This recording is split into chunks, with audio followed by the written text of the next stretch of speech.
So speaking of biggest overreactions, like I said, or like you previously mentioned, it's just week one. Lots of overreactions. So I kind of scanned through Instagram and Twitter to kind of look at the biggest fan overreactions. Mm-hmm. So I'm just going to go ahead and list them off. Give me your take, cap, or facts. All right. Cap or facts, baby. New segment. Let's go. All right. Cardinals are the best team in the NFC. NFC? Whew. I mean, Kyler whipped out his Murray and pissed all over the Tennessee Titans, bro. I mean, they played like one of the best teams in football. I'm telling you. Did you see his one fadeaway, high arcing pass in Christian? I think it was Christian Kirk caught it over his head. Yeah. Flawless. That was probably one of the best plays from the weekend besides Terry McLaurin's catch. So, I mean, best team in the NFL. I'm going to go from week one. Dude, no, that's cap for sure. That's cap. All right. Cowboys are a Super Bowl contending team this year. Cap. 100% cap. You're not convinced? I'm not. I know, mathematically speaking, because they were hung with the Bucks, they should technically be Super Bowl contenders, right? What do you think? I think they are a Super Bowl contending team only because I'm picking them to win the division now. After the Eagles? How can you even say they're the best in their division? I think the Cowboys are picking them to beat the division. So I do think that they are a Super Bowl contending team. You think the Cowboys are better than the Eagles? Yes. You think the Cowboys are better than Washington? Yep. You think they're better than the Giants? Yep. I'm picking the Cowboys to win their division. Yep. Am I talking to real Darsh right now? Like, is that actual? You're 100% because Washington football team just lost Ryan Fitzpatrick.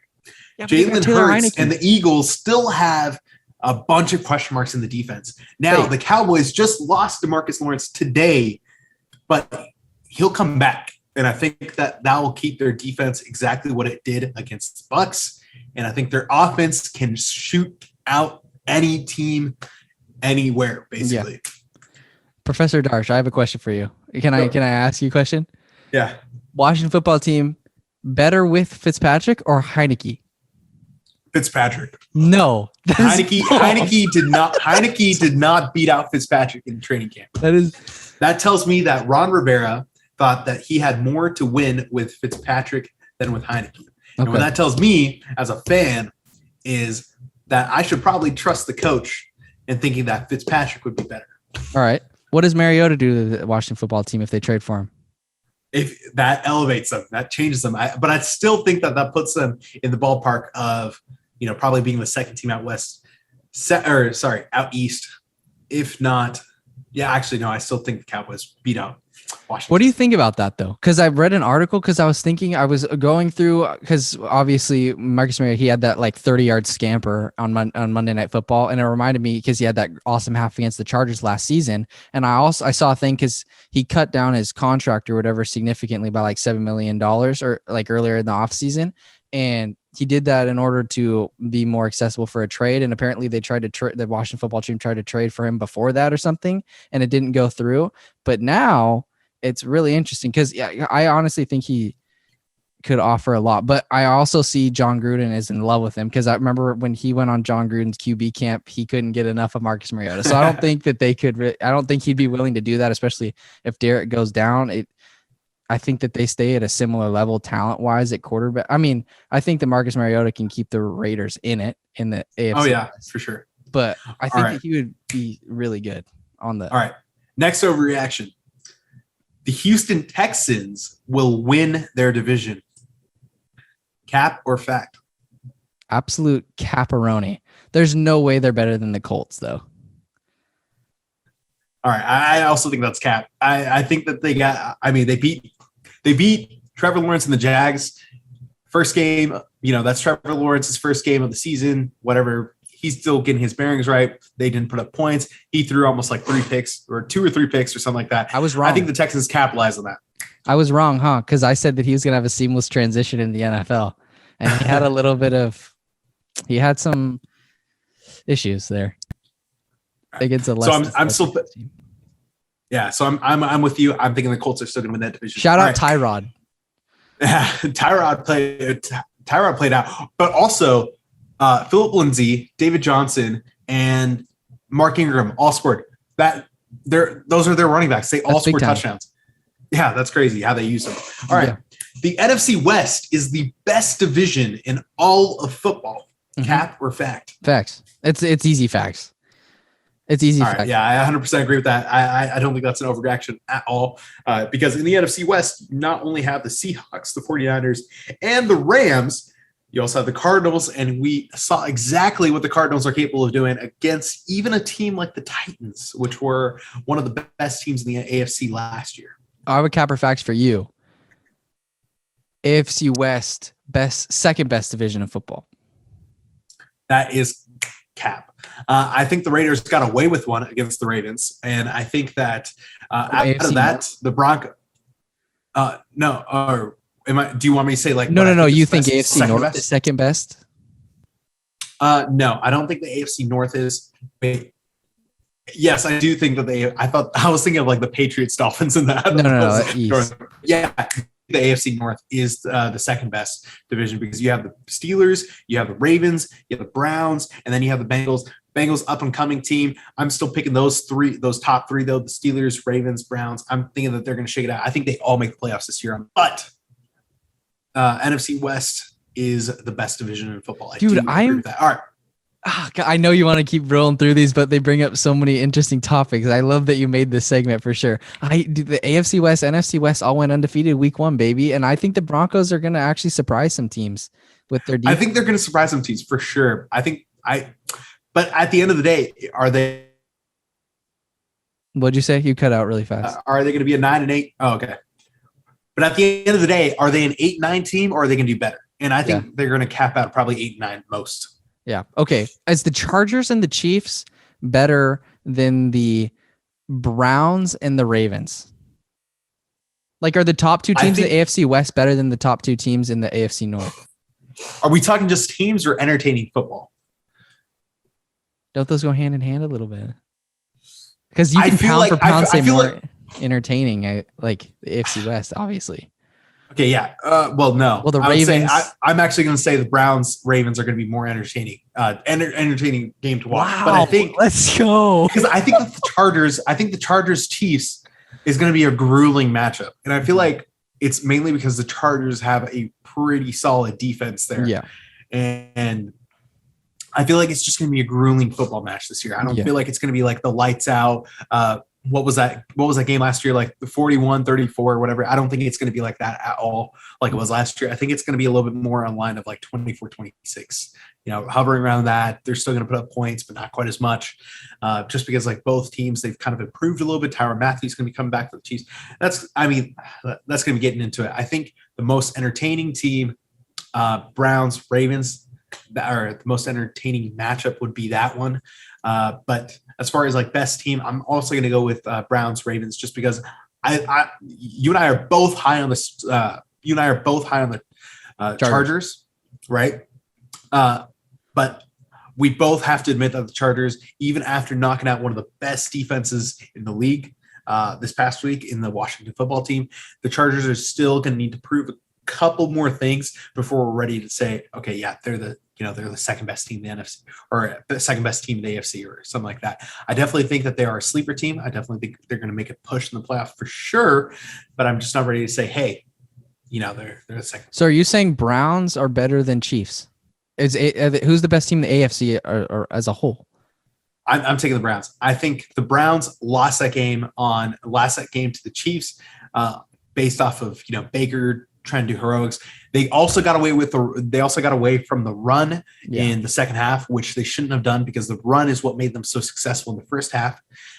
So there were a lot of semantics in there with how the game was coached within the final, 20, 30 minutes, basically 20 and 30 minutes, I want to say. There was just a lot of semantics with the way that it kind of coached out. That loss. I mean, Baker tried to play hero ball. He didn't get the final drive, or he didn't score on the final drive. There were a lot of things in that, but I do think the Browns overall are going to be the better team in the AFC. Yeah. Like I said, I'm really high on. I'm really high on the running back duo. Right. So if the Chargers were to get a season sweep over the Chiefs, would you consider them the best team in the AFC?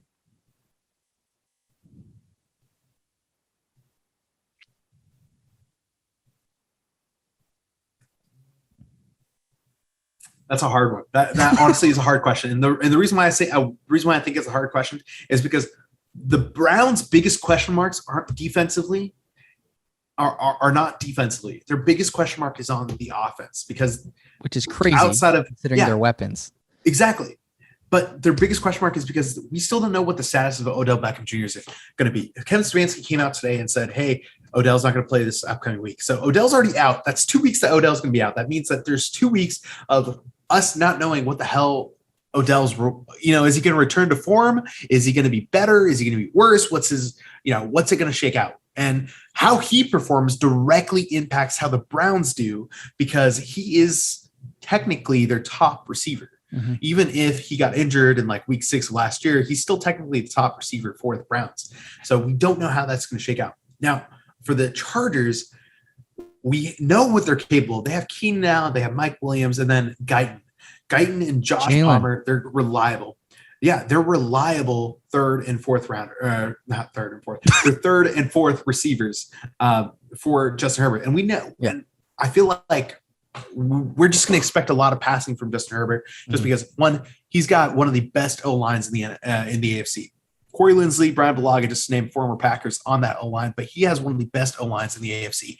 So that means that they're going to be effective with run, but we just think that just means he's going to have a lot of time in the pocket to get those plays off. Mm-hmm. That said, outside of Austin Eckler has durability issues. And then you have Justin Jackson stepping in. So what does that mean for them? Right. If Austin Eckler, Justin Jackson go down, who steps up? I know Roundtree was kind of thrown in there. I think they drafted him this past year too. So we just don't know, outside of those top 2 options, what it's going to look like for that running back team. And I feel like at the end of the day, I just need to see more from the Chargers. I feel like I'm not ready to claim one way or another. Like I said, I just need to see more reps out of that Washington football team. They're a damn good defense. And the fact that go ahead. Brian Bulaga, man's wanted to tap out. Want to know why? Because there's a man named Chase Young that is an absolute manhandler. Brian Bulaga, I'm pretty sure he went out of the game, and my dad and I were watching the game and stuff because I have to watch Washington football team in between the Niners commercials and stuff. And they said Brian Bulaga's injured, and I'm sure he was really injured, but me and my dad were making a joke that's like, nah, he's not injured, bro. He just doesn't want to block Chase. Because can you really blame him?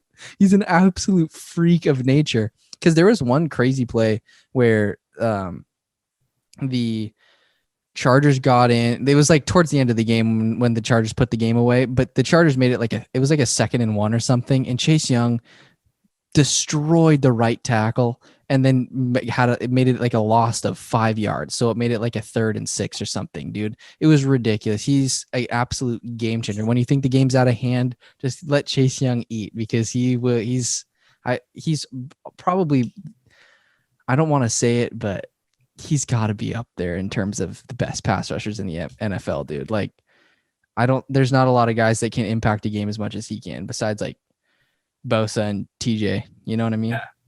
Yeah. The only thing I'll say about that is that as far as effectiveness, I'm obviously like you always have to game plan for Chase Young, but as far as effectiveness against the Chargers, he had 1 tackle for loss. And then that was 2 assisted tackles, and that was it. No sacks. Only the Chargers O-line only gave up 2 sacks. That's good. The entire game. But and we all know that Washington football team, they're going to eat, bro. They're going to eat this year. They're going to eat so many sacks this year. So it's the ridiculous. fact that they only gave up 2, I give credit to them. But yeah, I just need to see more from the Chargers before I'm ready. I think that the Browns are ready. I think they can play. They just got to keep it together. Kevin Stefanski, this is only his 2nd year with the Browns, which is ridiculous. Yeah. You like the Browns? Are you sure you're not a Browns guy? I'm high on the Browns. No, dude. honestly, like if the Packers start going south, like I might have to pull the Browns in to be like my 2nd team. Isn't that crazy that we're talking about the Browns in that high of a regard? I'm high on the Browns, bro. I'm high on the Browns this year. I'm also high on the Chargers. They haven't had a lot to cheer for recently. You know what I mean? I'm also high on the Chargers, but I'm just higher on the Browns. Got it. I like Capper Facts. That was great. That was fantastic. And we kind of got a little recap of week 1 too, right in there. A little bit, yeah. Yeah.